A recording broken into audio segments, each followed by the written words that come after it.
नमस्कार. मी प्रियांका शेळके. आपल्या लाडके राज्याचे उपमुख्यमंत्री तथा पुणे जिल्ह्याचे आदरणीय पालकमंत्री सन्माननीय अजितदादा पवार हे जिथे वास्तव्यास आहेत त्या काटेवाडी या ठिकाणी खरं तर मी आता आलेली आहे. परंतु काल कळल्यानंतर काल रात्रीच आम्ही आलो, विद्याप्रतिष्ठान येथे आलो. परंतु तिथे आल्यानंतर अजितदादांना पुण्यश्लोक अहिल्यादेवी होळकर हॉस्पिटलमध्ये खरं तर पार्थिव ठेवण्यात आलं होतं आणि सकाळी 6 वाजताच खरं तर दादांचं पार्थिवाचं दर्शन प्रत्येकाला, विशेषतः नातेवाईकांना आणि काटेवाडी जिथे त्यांचा मूळ खरं तर अधिवास दादांचा जिथे आहे किंवा दादांचं संपूर्ण कुटुंब वास्तव्यास आहे, दादांचं जिथे गोठा म्हणा, दादांचं मन म्हणा जिथे रमतं ती काटेवाडी, दादांचं शेतीत ज्या मन रमतं ती काटेवाडी. त्या काटेवाडीमध्ये खरं तर अंतिम दर्शनासाठी नातेवाईकांच्या दादांना आणण्यात येणार होतं आणि आम्ही सगळीच मंडळी खरं तर इथे काटेवाडीतील आमचे मित्रपरिवार आहेत. स्वप्नार प्रत्येकाची, येणाऱ्या प्रत्येक माणसाची काळजी घेण्याचा खरं तर ते प्रयत्न करत आहेत. काल रात्री आम्ही इथे मुक्कामास होतो. आज सकाळी आम्ही सगळीच मंडळी 6 वाजता माझ्या समवेत खरं तर अनेक मायमाऊली दादांच्या दर्शनासाठी होत्या. खरं तर प्रचंड जनसमुदाय होता. प्रत्येकाचा आक्रोश वेगळा होता. अगदी पालावर राहणाऱ्या मेंढपाळापासून अगदी राज्याच्या एखाद्या कॅबिनेट मंत्री दर्जाच्या व्यक्तीपर्यंत प्रत्येकाची एकच भावना होती की आमच्यातला बाप माणूस हरवला, आमचा दादा हरवला आहे. आणि ही जी भावना होती ती खरं तर मन सुन्न करून टाकणारी होती. दादांचं जाणं हे प्रत्येकासाठीच खरं तर एक दुर्दैवी किंवा आपल्या या महाराष्ट्राच्या राजकारणातील काळा दिवस म्हणावा असा हा कालचा दिवस उजाडलेला. आज जेव्हा मी पहाटे दादांच्या निवासस्थानी गेले काटेवाडी येथील, मला वाटलं होतं की मी ज्या समाजामध्ये सर्वसामान्य कुटुंबातून येते तर त्या कुटुंबातील महिलेला दादांचं सानिध्य लाभेल आणि त्या सानिध्याच्या माध्यमातून खरं तर सर्वसामान्य गोरगरिबांच्या अडचणी मला सोडवता येतील, जी काही विकास कामं असतील ती मार्गी लावता येतील.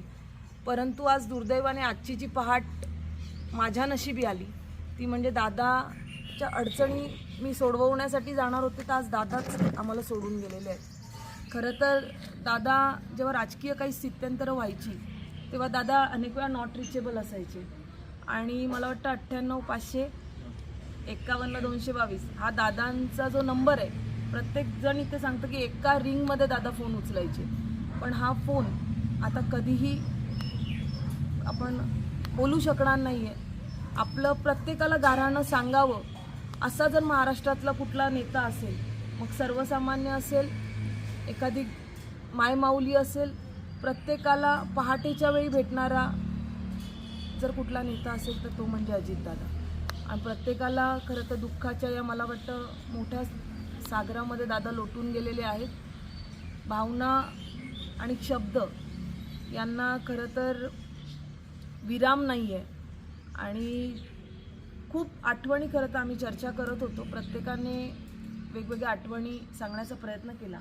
खरं तर आमचे मित्र स्वप्नील इथे आहेत तर त्यांनी अनेक गोष्टींना उजाळा दिला.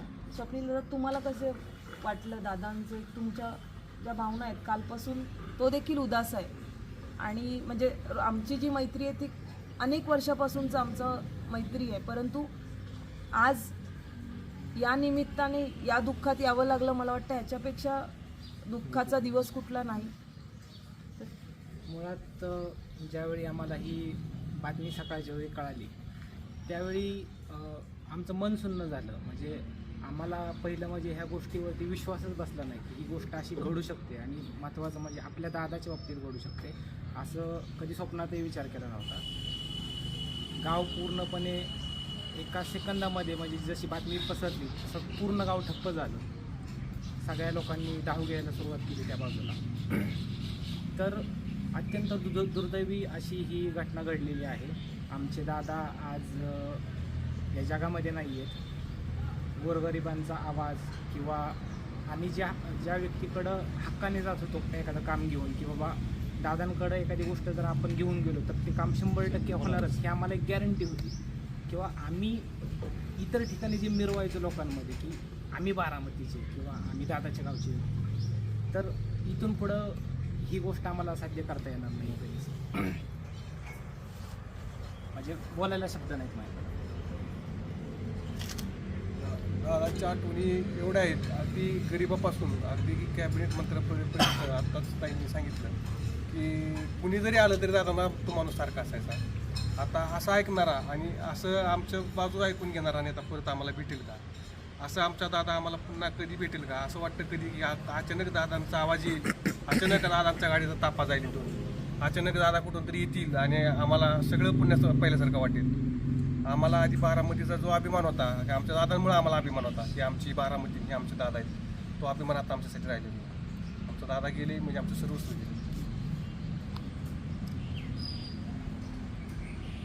दादांसाठी काही गोष्टी सांगण्याच्या पलीकडे त्या अगदी मनापासून सांगायचं म्हणतं तर दादांची प्रत्येक गोष्ट, प्रत्येक मन लावून करण्याची त्यांची होती ती ताकद नाही आता कुणामध्ये.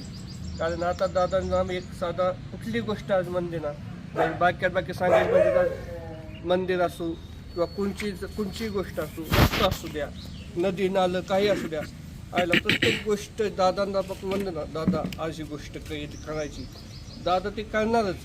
नाही म्हणले नाहीत कधी कोणत्या गोष्टीला. हे सांगायचं तात्पर्य एवढंच की आज गोष्ट किती जरी आणि मनापासून म्हणलं तरी आज केवळ जडण्याच्या पलीकडची भावना आहे. आता काही कळलं होतं असं वाटायचं की नाही का म्हणजे सगळं वेगळाच प्रकार आहे. तू म्हणले की असं दादा नाही का, पण ते लय म्हणजे वेगळं वाटलं की दादांचं होऊ शकत नाही. कुणालाच माहीत नाही, दादा प्रत्येकाला विचारलं की असं असं ते म्हणायचे नाही हे सगळं कुठे एवढं म्हणजे काय जेव्हा गेलो तेव्हा कळलं की बाबा आणि दादा VVIP असून पण वाटले नाहीत वाटली नाही. कधी, म्हणजे आपलाच दादा. पण अजून पण असं वाटतं की दादा आपल्यात आपल्यात आहे, आहे. अजून वाटत नाही की दादा नाही, दादा आहेत असं वाटते. आणि तुम्ही तर किती खूप आठवणी माझ्याशी आधी सांगताय, मगापासून आपण रात्रीपासूनच चर्चा करतोय की अगदी शेतामध्ये कुदळ फावडं घेऊन जाणारा दादा असेल किंवा वासराच्या आणि गाईच्या पाठीवर. जुनी लोक सांगतात ना, जे दादांचा संघर्षाच्या काळ सुरुवातीचा ज्यांनी पाहिला ते 88 पर्यंत दादांनी खूप संघर्ष केला आहे त्यांच्या शेतीमध्ये, त्यांच्या संसारामध्ये. 88 नंतर 90च्या दशकात 89-90च्या दशकात दादा छत्रपती साखर कारखान्यावरती संचालक म्हणून गेले. त्यानंतर त्यांचा विवाह झाला, त्यानंतर त्यांचे ते खासदार झाले, आमदार झाले, राज्यमंत्री झाले. नंतर त्यांचे खूप वाटचाल सगळ्या महाराष्ट्राला माहिती. पण त्याआधीचाही दादांचा खूप संघर्ष होता.